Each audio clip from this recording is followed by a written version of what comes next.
Well, today I want to talk to you about the Whyte Alexander Povetkin fight and how it wasn't really a shock.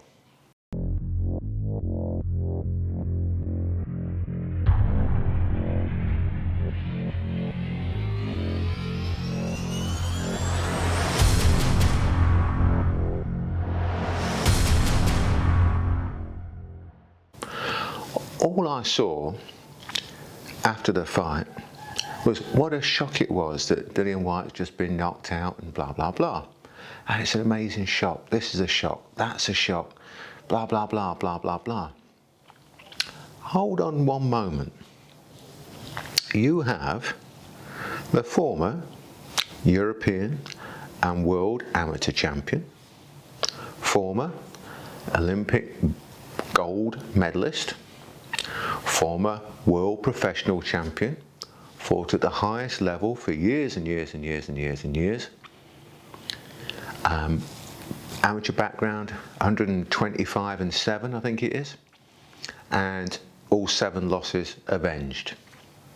Fighting somebody with, I think, 9 amateur fights and 20 odd pro fights, and it's a shock. Hold on a minute. It's not that much of a shock, is it? And this shock thing is just another example of how we start to believe what we're being told all the time on the media and all that sort of stuff.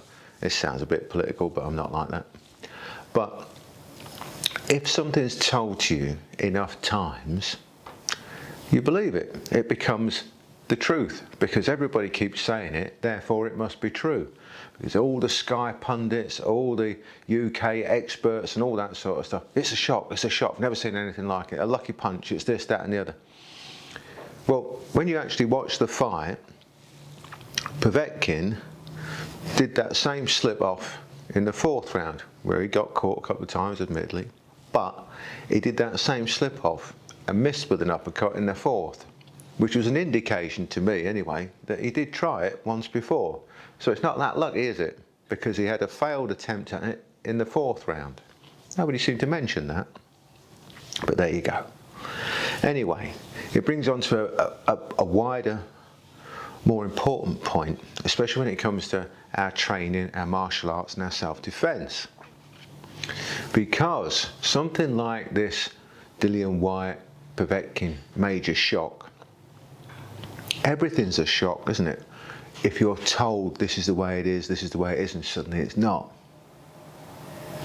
So imagine the sort of shock that you could be in for if you're told that the best thing to do in a certain situation is A, and then you find out when you're actually in that situation that A wasn't the right thing to do.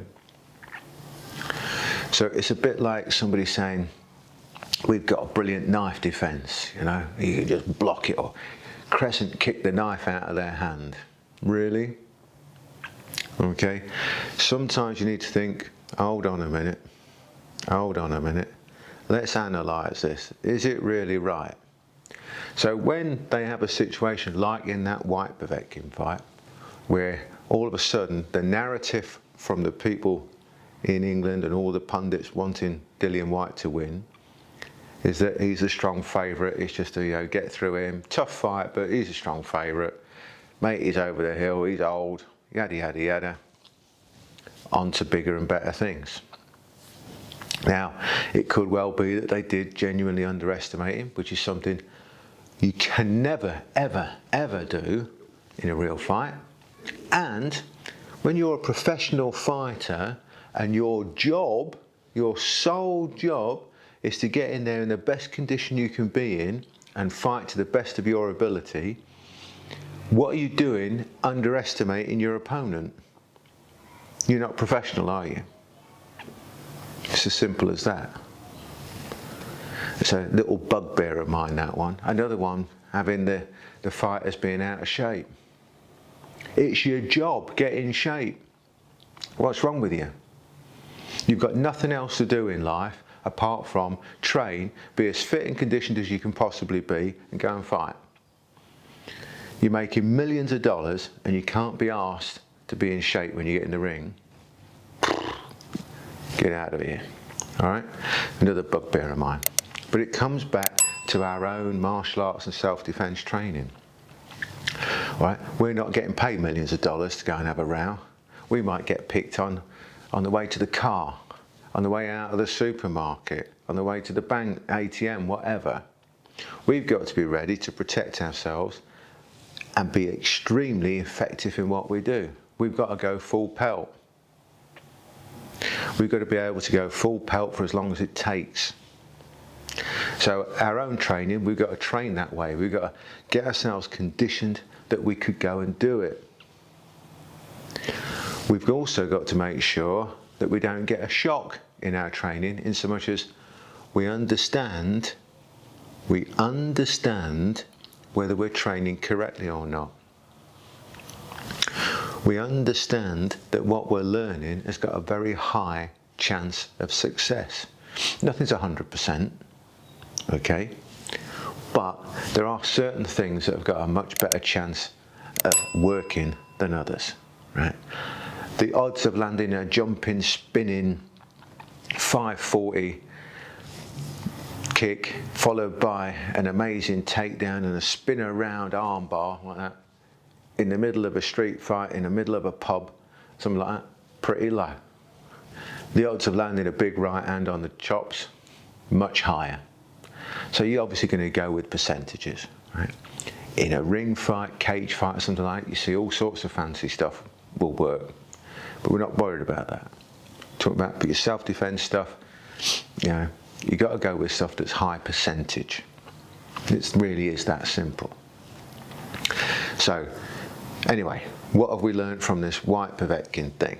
One, right, it ain't a shot. It ain't a shot when you got somebody with his level of experience fighting somebody with much lower level of experience. What's happened is that it's been built up. So we've learned that what we see on that box, what we listen to, can affect everything that we're doing. It can affect our beliefs, the way we look at things, the way we train, everything. Because if you really truly believe the hype, then Povetkin was a tough fight but really had no chance. And if you listen to the people after the fight, he was getting bashed up. He got knocked down twice in the fourth, but he got straight back up. He didn't really even look that hurt. Flash knockdowns, whatever you want to call it.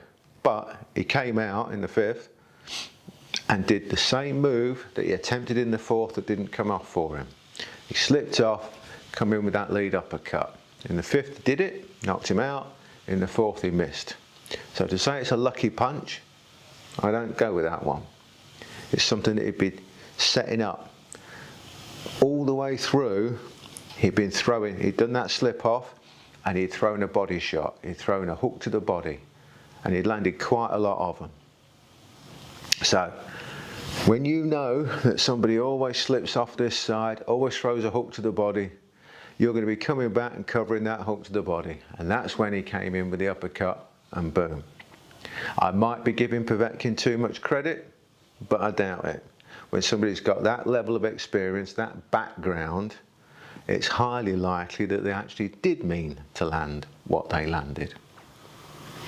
I'm not being harsh on Dillian Whyte. I think he's a great fighter and he'll probably go on and be a world champion at some stage. But I'm only saying what I'm saying. The important thing for us to take from this is the hype bit. Because just take it, that hype thing, and just bring it down to local club level. You're doing some self-defense training and somebody says, yeah, the best thing against a knife defense is a crescent kick it out of the way. And you keep hearing it and everybody in the club keeps saying it. Everybody says, yeah, it's the right way of doing it. It's worked for me, I've done it, I do it all the time, we do it every week, blah, blah, blah. In the end, you'll believe it. You'll believe it and you'll think that that's the way to defend. And just take that silly extreme example I just made then and extrapolate that out into your own training. Think of the silly things that you may have been told, may have been doing, maybe still are. And just have a little think for yourself. Don't let that big box in the corner tell you what you should be doing. Listen to me instead. It's much more fun.